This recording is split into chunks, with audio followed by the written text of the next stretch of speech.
कि इतने में बंधु महंती के नेत्र खुले, ये अपनी थाल लेकर के मंदिर में ही पहुंच गए। और जैसे ही इनके हाथ में थाल देखी तो शरीर की अवस्था, वस्त्रों की अवस्था से लगता ही नहीं है कि इसके पास थाल, चोर ही मालूम पड़ रहा था। बिना पूछे बिना जाने ही मारपीट शुरू कर दी।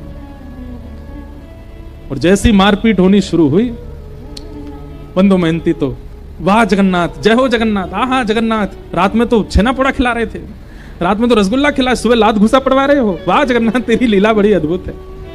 पत्नी आकर इनको मत मारिए, ये जगन्नाथ जी के मित्र। बोले अच्छा जगन्नाथ जी का मित्र, इसको बताते हैं हम।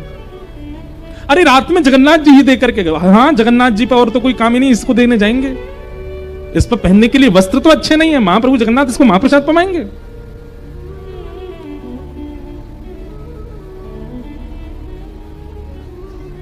इतना मारा कि बंधु महंती बेहोश तो नहीं हुए पर ठाकुर जी के ध्यान में चले गए। बोले नाथ आपकी लीला, श्रीमद् भागवत में गोपियां कहती हैं, मैवम विभोर हति भवान गदितम नृशंसम संत्यज्य सर्व विषयाम तव पाद मूलम।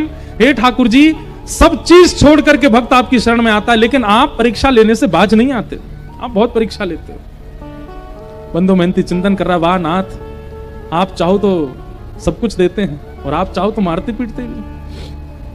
ठाकुर जी तुरंत दैतापति राजा के स्वप्न में गए और कहे, बोले मेरा परम सखा बंधु महंती यार, तुम्हारे लोग उसको मार रहे हैं, अभी जाओ जाकर के उन लोगों को रोको और उन सबको बताओ। उनका दिमाग नहीं चलता, खुद वो स्वयं नहीं विचार कर सकते। जब मंदिर का ताला नहीं टूटा है, मंदिर के अंदर के सांकर तक नहीं खुली है, तो फिर भीतर से थाल बाहर कैसे चला गया?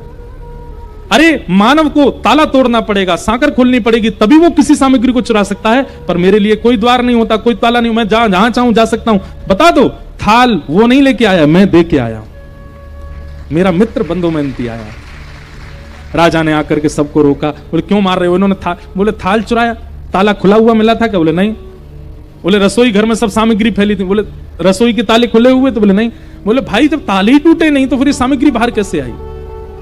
विचार किया तुमने? बोले स्वयं जगन्नाथ जी देख करके गए, जगन्नाथ जी की आज्ञा बता करके क्षमा मांगी और महाप्रभु जगन्नाथ जी ने आज्ञा कर दी।